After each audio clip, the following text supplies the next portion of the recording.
दो पड़ोसी देश, दोनों की एक कॉमन बॉर्डर। पहले एक देश ने हमला किया, फिर दूसरे ने भी मिसाइलें दागी। अब चल रही है दोनों की घमासान जंग। ये दो देश कोई और नहीं बल्कि अफगानिस्तान और पाकिस्तान। 9 अक्टूबर 2025 की रात जब पूरी दुनिया सो रही थी, तभी पाकिस्तान के फाइटर जेट्स ने काबुल के आसमान को चीर दिया।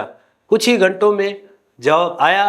डूरन लाइन पर गोलियों की गूंज ने पूरे दक्षिण एशिया को हिला दिया है। ये सिर्फ सीमा पर हुई झड़प नहीं थी, ये था पाकिस्तान और अफगानिस्तान तालिबान के बीच उभरता हुआ एक नया युद्ध संकेत। आखिर इस संघर्ष की वजह क्या थी?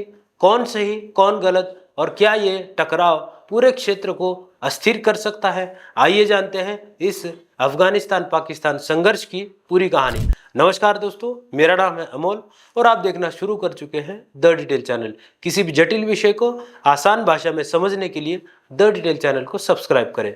9 अक्टूबर 2025 को शुरू हुए इस संघर्ष ने अब अंतर्राष्ट्रीय स्तर पर चिंता पैदा कर दी है। कुछ दिन पहले पाकिस्तान ने अफगानिस्तान पर एयर स्ट्राइक किया, जिसके जवाब में तालिबान ने पाकिस्तान और अफगानिस्तान को अलग करने वाली ड्यूरन लाइन स्थित पाकिस्तानी सैन्य चौकियों पर भीषण गोलीबारी की और बम के गोले दागे। इस सैन्य झड़प को लेकर दोनों देशों के दावे अलग अलग हैं, लेकिन मीडिया रिपोर्ट्स में ये बात सामने आई है कि पाकिस्तान को इसमें काफी तगड़ा नुकसान उठाना पड़ा है। माना जा रहा है कि इस सैन्य झड़प में 58 से अधिक पाकिस्तानी सेना के जवान और कई अधिकारी मारे गए हैं। इस संघर्ष की असली शुरुआत पिछले हफ्ते हुई थी। 7 से 8 अक्टूबर को खैबर पख्तूनख्वा के ओकरजई जिले में एक इंटेलिजेंस ऑपरेशन के दौरान पाकिस्तानी सैनिक शहीद हो गए।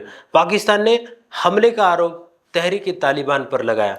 पाकिस्तान ने आरोप लगाया कि तहरीक तालिबान यानी कि टीटीपी को पाकिस्तान की सत्ता में काबिज अफगान तालिबान का समर्थन हासिल है। वो पाकिस्तान को अस्थिर करने के लिए आए दिन हमले करता रहता है। टीटीपी के हमले के बाद पाकिस्तानी सेना ने एक प्लान तैयार किया।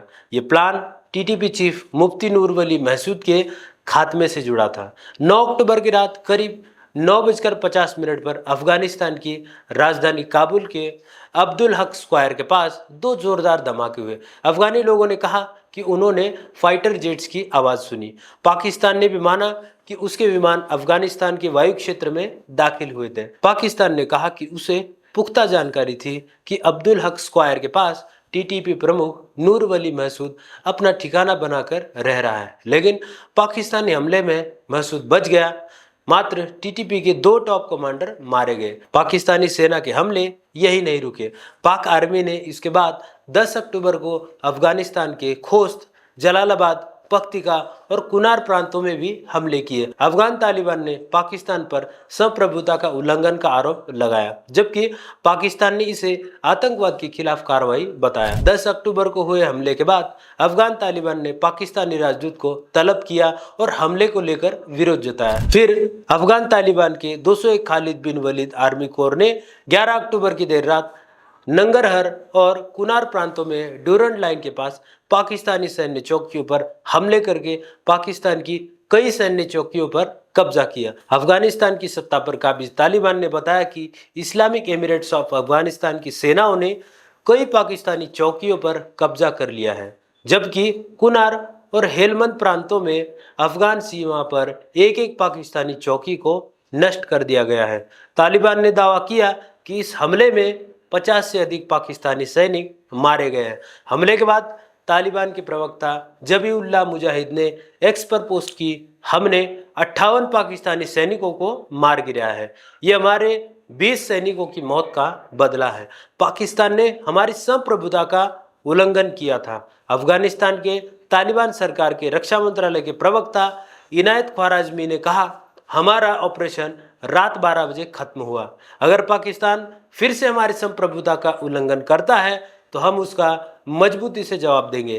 तालिबान सरकार के विदेश मंत्री जो फिलहाल भारत के दौरे पर आए हुए हैं, उन्होंने नई दिल्ली में प्रेस कॉन्फ्रेंस में कहा है, हमें पाकिस्तानी लोगों से कोई शिकायत नहीं है, लेकिन वहां मौजूद कुछ ग्रुप्स स्थिति खराब कर रहे हैं। अफगानिस्तान अपनी सीमाओं की रक्षा करता रहेगा। पाकिस्तान की तरफ से आर्मी स्पोक्स पर्सन अहमद शरीफ चौधरी ने कहा, हमने 200 से ज्यादा तालिबान और सहयोगी आतंकियों को मार गिराया है। इस सैन्य झड़प के दौरान पाकिस्तानी आर्मी के 23 सैनिक शहीद हुए जबकि 29 घायल हुए हैं। हमने 19 अफगान पोस्ट कब्जे में ली है। पाकिस्तान के प्रधानमंत्री शहबाज शरीफ ने अपनी जनता से मजबूत जवाब का वादा किया।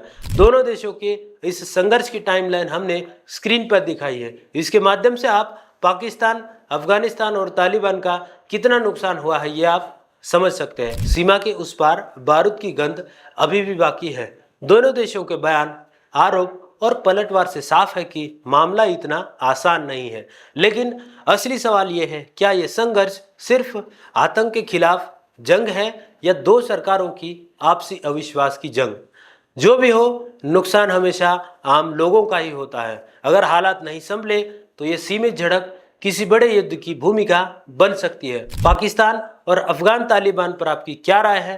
कौन जिम्मेदार है इस तनाव के लिए? आपके विचार कमेंट में जरूर बताइए। ऐसी इंटरनेशनल घटनाओं के विश्लेषण के लिए चैनल को सब्सक्राइब करिए।